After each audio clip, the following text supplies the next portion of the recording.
In the quiet moments of history, long before empires crumbled and skyscrapers scraped the sky, a simple story was spoken that still unsettles hearts today.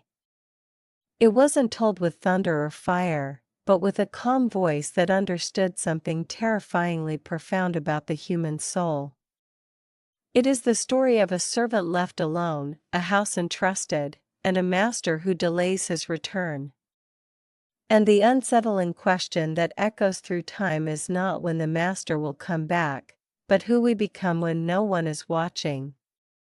Imagine a door closing, footsteps fading into the distance, and silence settling in. No cameras. No applause. No instant reward. Only responsibility.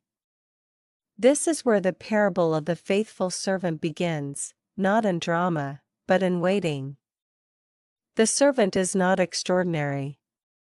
He does not perform miracles or command armies. He is ordinary, entrusted with ordinary duties, and that is precisely what makes the story dangerous. Because extraordinary faith is easy to admire from a distance, but ordinary faithfulness forces us to look in the mirror. The master leaves, and time stretches. Days turn into weeks. Weeks into months. The delay becomes the test. History shows that most moral collapses do not happen in moments of crisis, but in long seasons of comfort and delay. Ancient household records from the Roman world reveal that stewards often had absolute control when masters traveled, and corruption was so common that philosophers of the time warned against trusting servants too much. Power without supervision has always been humanity's most seductive temptation. The faithful servant does something shockingly unremarkable. He keeps doing what he was told to do. He feeds others on time. He maintains order. He does not know when the master will return, and that uncertainty shapes his character. Here is the unsettling truth most people miss: faithfulness in this parable is not about intensity, but consistency. Modern psychology confirms something ancient scripture hinted at long ago: habits formed in private determine behavior in public. Neuroscientists now tell us that repeated small actions rewire the brain, shaping identity. Long before brain scans and behavioral studies, this parable exposed the same reality: who you are becoming is revealed by what you repeatedly choose when reward is delayed. The unfaithful servant, on the other hand, does not begin with cruelty. He begins with a thought. A sentence forms quietly in his mind: my master is taking a long time. That single assumption changes everything. Delay becomes justification. Absence becomes permission. History is filled with disasters born from this exact thought. Entire civilizations have collapsed because leaders assumed accountability was far away or non-existent. Even today, corruption reports across the world reveal a pattern: people don't fall when they believe they are being watched, they fall when they believe the return will never come. The servant's inner world rots before his outer actions do. He begins to strike others. He indulges himself. Excess replaces stewardship. Pleasure replaces purpose. Ancient rabbis taught that the greatest spiritual danger is not open rebellion, but gradual forgetting. When purpose fades, power corrupts. When accountability disappears, cruelty feels justified. The parable does not describe the servant turning evil overnight. It describes a slow moral erosion, the kind that feels reasonable step by step. That is why this story still terrifies honest listeners. Then comes the moment that reshapes everything. The master returns unexpectedly. No warning. No announcement. The timing is deliberately inconvenient. This detail alone separates this teaching from myths and fairy tales. Real accountability always arrives at the wrong time.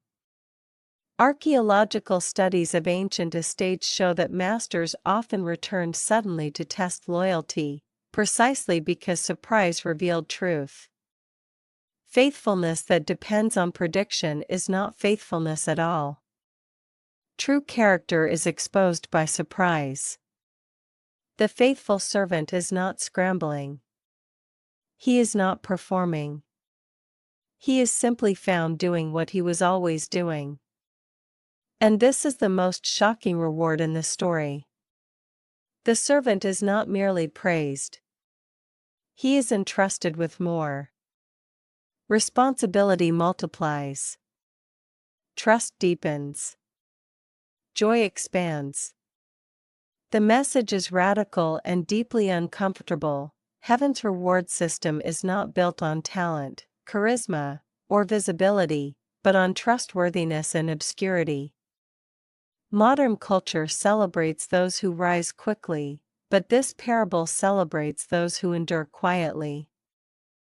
Here is where the story turns inward and refuses to let us remain observers. Because the question is no longer about servants long ago. It is about us. What have we been entrusted with while time stretches and answers delay? A calling. A family. A gift. A responsibility. A faith. And the most dangerous lie whispered to the human heart is not that there is no master, but that the master is slow enough for us to compromise just a little. Even modern leadership studies echo this ancient warning. Research on ethical leadership shows that the strongest predictor of long-term integrity is not public accountability, but internalized values. People who behave ethically only when observed inevitably collapse. The faithful servant lives as if the master's return is always possible, not because he fears punishment, but because he values trust. This distinction changes everything. Fear-driven obedience produces burnout. Love-driven faithfulness produces joy. And then comes the sobering contrast. The unfaithful servant is caught mid-indulgence, mid-abuse, mid-excuse. Judgment is not portrayed as arbitrary or cruel, but as exposure. The servant is revealed for who he has become. The punishment feels severe because the betrayal was deep. Trust was not merely broken, it was despised. The parable does not delight in punishment. It mourns wasted opportunity. The tragedy is not that the servant is judged, but that he could have lived differently and chose not to. This story carries a hidden mercy many overlook. The master delayed. Time itself was grace. Every extra day was another opportunity to remain faithful. Delay was not neglect, it was generosity. The same sun that softens wax hardens clay. Time reveals what the heart is truly made of. Even today, the long waiting seasons of life expose whether we grow resentful or responsible. And now the story confronts us with its final, haunting implication. Faithfulness is not preparation for a future moment, it is participation in it. The kingdom is not something that suddenly begins at the master's return. It is quietly built in the waiting. The faithful servant does not step into joy because he passed a test, he steps into joy because he has already been living it. So the question lingers long after the story ends. Not what will happen when the master returns, but who are we becoming while we wait? What do our private choices say about our public faith? What does our treatment of others reveal about our understanding of trust? And if the delay we complain about is actually mercy, what are we doing with it? Because one day, unexpectedly, the silence will break. The footsteps will return. And the only thing that will matter is not what we claim to believe, but what we were found doing. The parable of the faithful servant does not ask for greatness. It asks for faithfulness. And in a world obsessed with being seen, that may be the most revolutionary calling of all. And even as the story seems complete, it keeps breathing, because its weight presses against every era, every generation, every individual who has ever whispered the question, does what I do in secret really matter? The parable answers without shouting. It says that the unseen is the seedbed of the eternal. That what looks small to the world is enormous in the eyes of heaven. That delayed accountability is not absence, but invitation. An invitation to live as if meaning exists even when applause does not. Consider how radically this teaching collides with the rhythm of modern life. Today everything is measured instantly: likes, views, income, recognition. If something does not reward us quickly, we abandon it. Yet this parable speaks into that impatience and gently dismantles it. It reveals that the greatest transformations are slow, that the soul matures in obscurity, and that faithfulness often feels boring before it feels glorious. Ancient Jewish teachers believed that angels recorded not only great acts, but faithful routines. Long before productivity experts talked about discipline, this story insisted that daily obedience is more powerful than occasional passion. The faithful servant does not live in anxiety about the master's return. He does not check the road every hour. He does not obsess over timing. Instead, he aligns his life with trust. This is a subtle but profound difference. Anxiety asks, "What if I get caught?" Faithfulness asks, "What kind of person do I want to be?" One posture shrinks the soul. The other expands it. Even today, studies in moral psychology suggest that people who operate from internal purpose experience deeper peace than those driven by fear of consequences. Again, modern science catches up to ancient wisdom. There is something else quietly radical here. The master entrusts responsibility to a servant, not because the servant is perfect, but because trust itself is transformative. Responsibility dignifies. It elevates. It calls forth identity. This is why the faithful servant grows into someone capable of greater authority. He becomes trustworthy by being trusted. This mirrors how spiritual maturity actually works.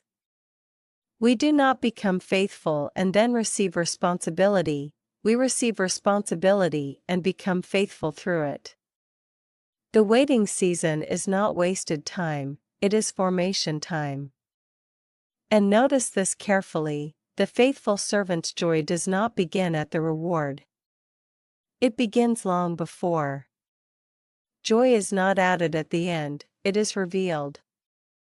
When the master says, "Enter into my joy," it is not an invitation into something unfamiliar, but into something already practiced. This overturns the common idea that obedience is grim and joyless. The parable insists that sustained faithfulness carries its own quiet joy, a joy not dependent on circumstances, but rooted in meaning. The unfaithful servant, by contrast, loses something long before he loses everything. He loses reverence. Reverence is not fear, it is awareness. Awareness that life is entrusted, not owned. Once that awareness fades, everything becomes consumable: people, power, pleasure, time. The servant begins to use what was meant to be stewarded. This distinction echoes through history. Every great moral failure, personal or collective, can be traced back to this shift, from stewardship to entitlement. Even the severity of the judgment carries a sobering clarity. It is proportional not merely to actions, but to knowledge. The servant knew what was expected. The tragedy is not ignorance, but neglect. The parable quietly insists that privilege carries responsibility, and insight carries weight. To know what is right and repeatedly choose otherwise is to hollow oneself out from the inside. Judgment, then, is not arbitrary punishment, but the natural consequence of becoming someone incapable of trust. And still, beneath the warning, mercy hums. Because the story is told before the return, not after. It is spoken so that hearts can adjust course while time remains. The parable itself is an act of grace. It says, "You are not finished yet. Your waiting still matters. Your next choice still counts." Even now, delay stretches on, not because accountability has vanished, but because opportunity still lives. So the story circles back to the present moment, to wherever you are listening from. Not to accuse, but to awaken. Because faithfulness is not about heroic moments we imagine ourselves performing someday. It is about how we speak when we are tired. How we act when no one thanks us. How we treat others when authority tilts in our favor. How we steward what has been placed in our hands, however small it seems. One day, the door will open. One day, the silence will end. And when that moment arrives, it will not ask for explanations, excuses, or intentions. It will simply reveal who we have been becoming all along. The parable of the faithful servant leaves us with no spectacle, no cliffhanger, no dramatic twist, only a mirror. And in that mirror is the quiet invitation to live today in a way that we would not regret tomorrow. Because in the end, greatness fades, applause echoes briefly, and power passes hands. But faithfulness endures. And in a world obsessed with being noticed, choosing to be faithful may be the most powerful story we ever live. And still the echo does not fade, because this parable is not anchored to one century or one culture. It moves with us, adapting itself to every new form of waiting humanity invents. Waiting for recognition. Waiting for justice. Waiting for healing. Waiting for success. Waiting for answers. Waiting for a door to open. And while we wait, life keeps asking the same quiet question again and again: will waiting make us bitter, or will it make us faithful? What makes this teaching so unsettling is that it removes all our favorite excuses. It does not allow us to blame circumstances, timing, or other people. The faithful servant is not faithful because conditions are perfect. He is faithful despite uncertainty. He does not know if the master is delayed because of mercy or judgment, blessing or burden. He simply knows what was entrusted to him. And that clarity anchors him. Modern studies on resilience show that people with a clear sense of purpose withstand uncertainty far better than those chasing outcomes. Purpose steadies the soul when outcomes remain hidden. This is not coincidence. Truth has always been aligned with how humans are designed to flourish. There is also a deeply human fear hiding beneath the servant's temptation, the fear that faithfulness will go unnoticed. The fear that effort without applause is wasted. The fear that integrity is invisible. The parable confronts that fear head-on and quietly dismantles it. It insists that nothing faithful is ever unseen, even when it is unrewarded. That the absence of recognition does not equal the absence of meaning. That the delay of affirmation is not the denial of value. And consider this carefully, the master's return does not create truth, it reveals it. The return does not turn a faithful servant into a faithful one. It uncovers what already exists. This reframes accountability in a powerful way. Judgment is not about surprise expectations, but fulfilled ones. The servant is not punished for failing a sudden test, but for abandoning a known calling. The faithful servant is not rewarded for a final performance, but for a life consistently aligned with trust. Even the language of servant challenges modern pride. To be a servant in ancient times meant being entrusted with another's household, another's name, another's resources. It required humility and vigilance. Today, the word servant often feels degrading, yet this parable dignifies it. It suggests that the highest honor is not autonomy, but trust. Not ownership, but stewardship. Not control, but faithfulness. That reversal alone is enough to unsettle a culture built on self-promotion. As time stretches in the story, we begin to realize that waiting itself is the curriculum. Waiting teaches patience. Waiting exposes motives. Waiting reveals whether obedience is rooted in love or leverage. Many people obey as long as reward feels near. Few obey when reward feels distant. The faithful servant does not measure time, he measures trust. He does not count days, he counts responsibility. And in doing so, he becomes someone capable of bearing more weight, more joy, more authority. There is also a quiet warning embedded here for those who assume delay equals permission. History repeatedly proves that unchecked power corrodes character. The unfaithful servant's cruelty toward others is not incidental, it is inevitable. When accountability fades, empathy follows. When authority is abused, the vulnerable suffer first. This parable refuses to spiritualize neglect. It names it for what it is, betrayal of trust. And betrayal always leaves damage behind it, long before consequences arrive. Yet the final note of the story is not fear, but invitation. It invites us to imagine a life where faithfulness is not exhausting but freeing. Where integrity simplifies choices instead of complicating them. Where consistency becomes strength. Where joy is not postponed to the end, but cultivated along the way. The faithful servant's life is not flashy, but it is full.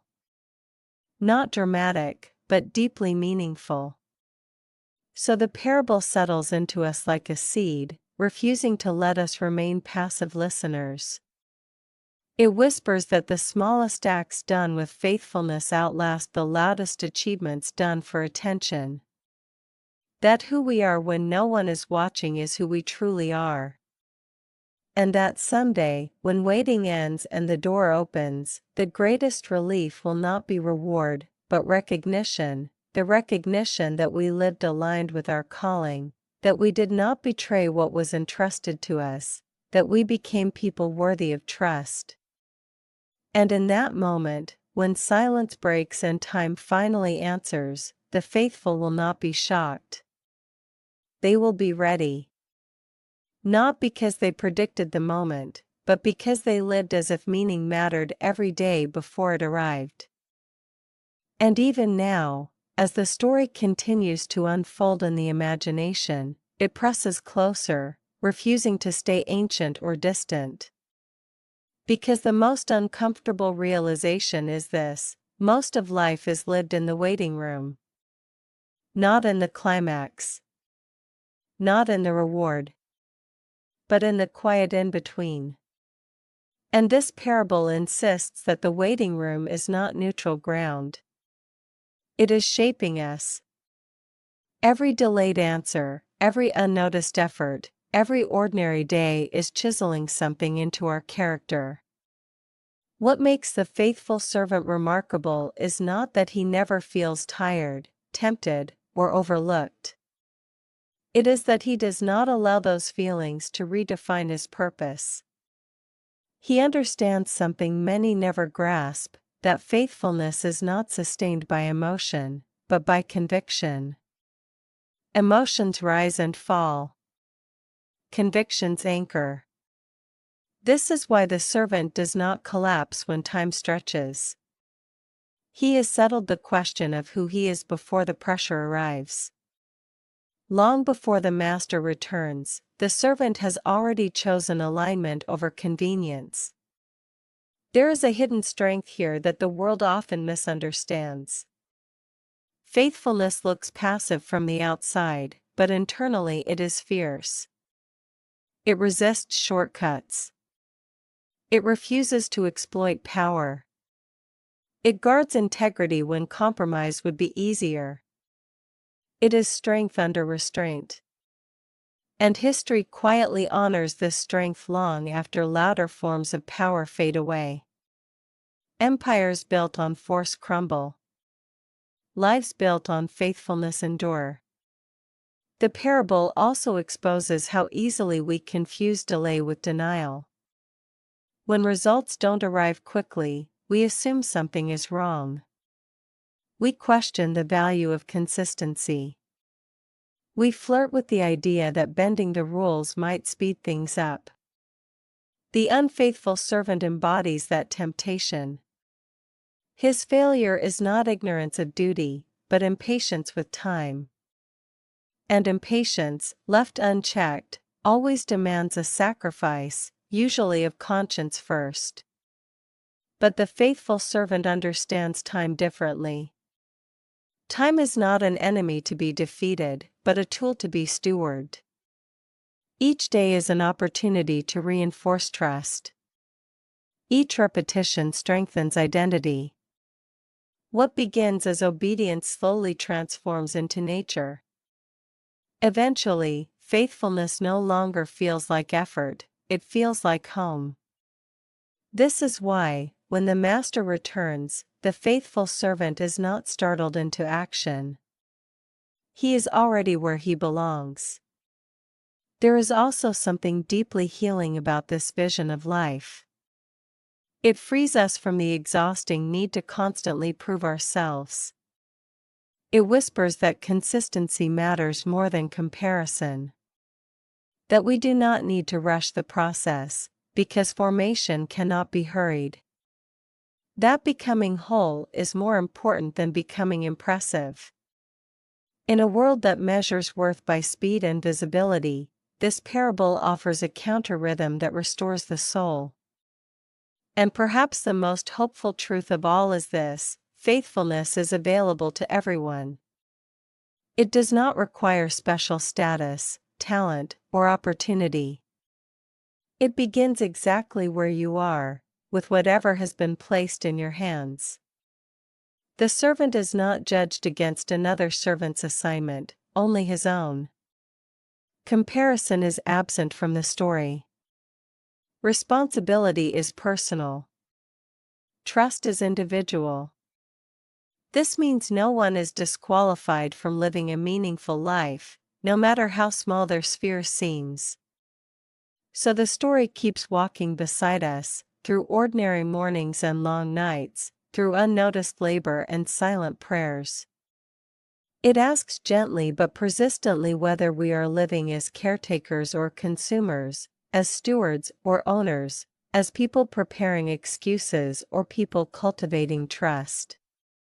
And it reminds us that while the return may feel delayed, the shaping is happening now. Because when the waiting finally ends, the greatest reward will not be the words spoken to us, but the realization within us that we did not waste the time, that we did not trade trust for pleasure, That we did not abandon our post when things grew quiet. That we stayed. That we were faithful. That we became the kind of people who could be trusted with more. And so the parable does not close with fear, but with dignity. The dignity of a life lived rightly when it would have been easy to live otherwise. The dignity of faithfulness that did not demand immediate proof. The dignity of waiting well. In the end, the question is no longer about the servant or the master. It is about us, here and now, in the silence between moments.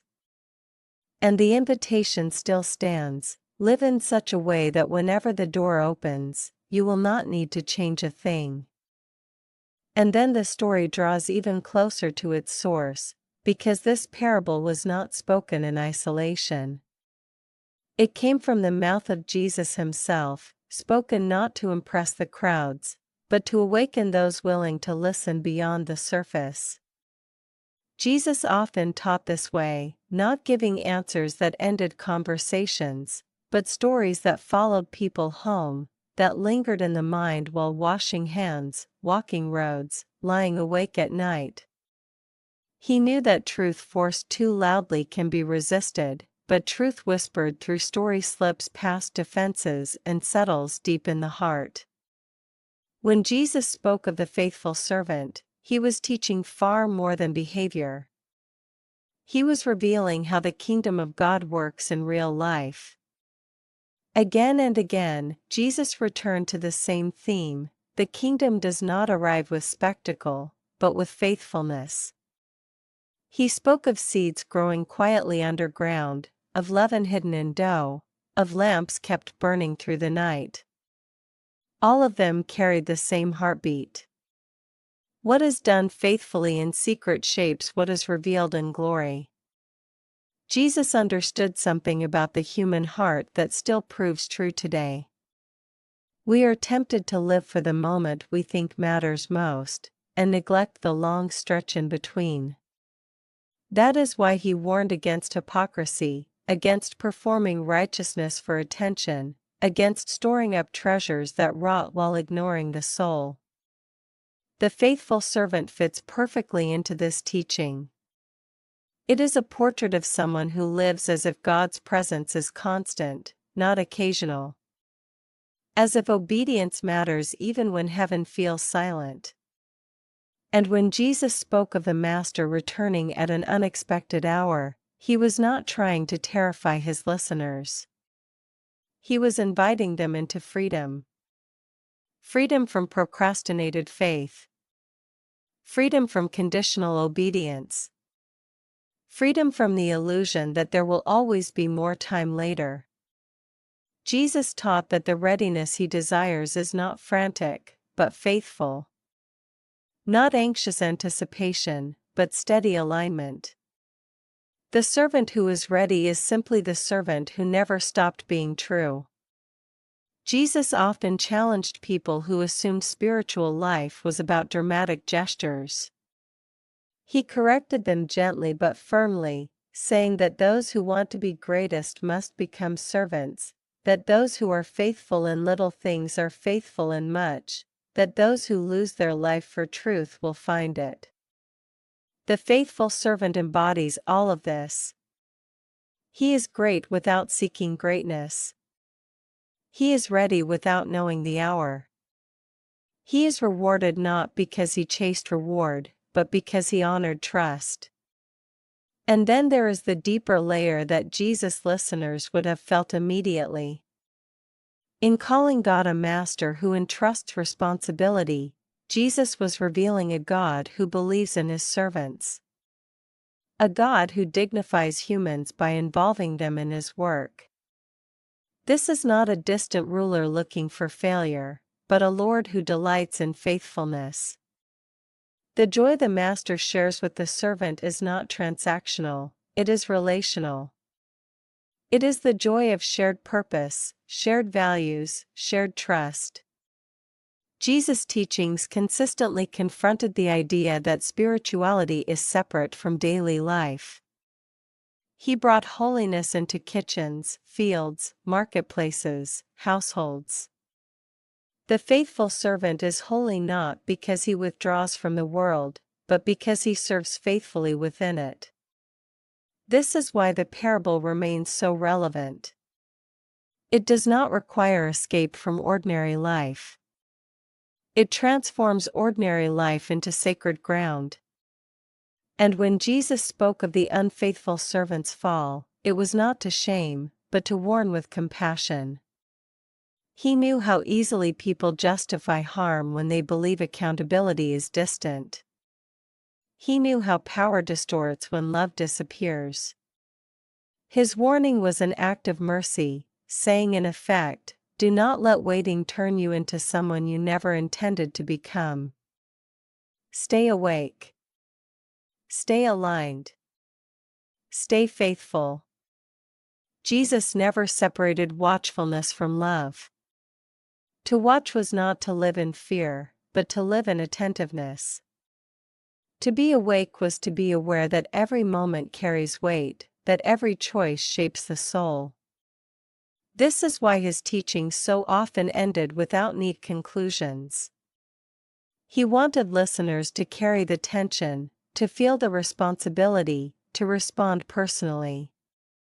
And so the parable of the faithful servant, when seen through the lens of Jesus' teaching, becomes more than a warning about the future. It becomes a vision for the present. A call to live with integrity before God, kindness toward others, and humility within oneself.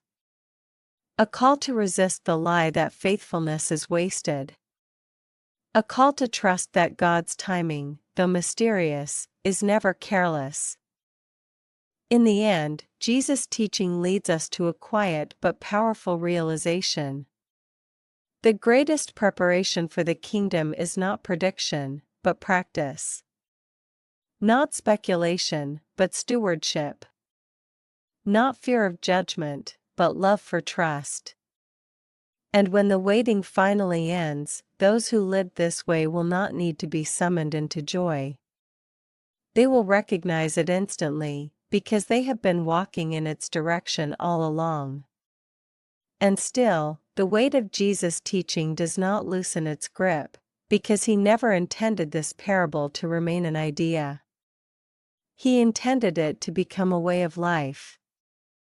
When Jesus Christ spoke about servants watching through the night, he was speaking into the deepest rhythm of human existence, the rhythm of trust stretched over time.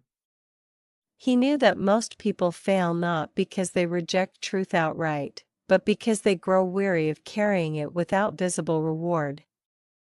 And so his words press gently but firmly against our impatience, reminding us that faith is not proven in moments of clarity, but in seasons of silence. Jesus taught that where our treasure is, there our heart will be also. In the faithful servant, the treasure is not wealth or comfort, but alignment with the Master's will. That alignment becomes the servant's inner compass. Even when no one affirms him, even when delay whispers doubt, his heart remains anchored. Jesus understood that devotion anchored in reward will collapse under delay, but devotion anchored in love will endure indefinitely. Again and again, Jesus warned against spiritual sleepwalking. Not physical rest, but moral drowsiness. The kind that creeps in slowly, numbing conscience, blurring conviction, making compromise feel harmless. The unfaithful servant is not evil by declaration, he is careless by drift. Jesus' teaching exposes this danger with piercing clarity. Stay awake, he says, not with anxious fear, but with conscious faithfulness. Awareness is protection. Attentiveness is strength. And here is where Jesus' words turn unexpectedly tender. He does not merely command watchfulness, he promises joy. The master who returns does not scold the faithful servant for not doing more. He invites him into shared joy. This reveals something astonishing about God's heart. God is not searching for exhausted servants barely holding on. He is seeking partners who delight in trust, who find joy in alignment, who discover that obedience is not a burden but a pathway into deeper life.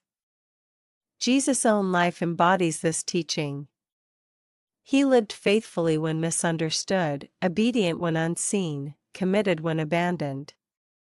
Long before crowds gathered, long before miracles were celebrated, he lived in quiet obedience. Nights of prayer, days of service, years of preparation. His life revealed what the parable taught: faithfulness precedes fulfillment. And because he lived it, his teaching carries authority beyond words. This is why Jesus could say that those who hear his words and put them into practice are like builders on solid ground. The faithful servant is such a builder. He builds a life capable of withstanding delay, disappointment, and surprise. When the storm comes, when the master returns, when truth is revealed, what was built quietly stands strong. And the invitation embedded in Jesus' teaching is deeply personal. It does not ask for perfection. It asks for presence. It asks us to stay where we are entrusted, to love where we are placed, to serve where we are called, to resist the urge to abandon faithfulness for faster gratification. Jesus does not measure success by visibility, but by trust. So the parable continues to speak, not as ancient scripture alone, but as living instruction. It meets us in our unfinished tasks, our delayed dreams, our unnoticed efforts. It reminds us that heaven is shaped not only by what happens at the end, but by what happens every day before it. That waiting is not wasted when it is filled with faithfulness. And as Jesus' teaching settles into the soul, it leaves behind one final, steady truth. The kingdom of God does not belong to those who burn brightly for a moment, but to those who keep the lamps lit through the long night. Not to those who rush ahead, but to those who remain true. Not to those who are merely ready for the return, but to those who lived rightly before it came. Because when the door finally opens, and the waiting finally ends, the faithful will not be surprised by joy. They will recognize it. They have been walking with it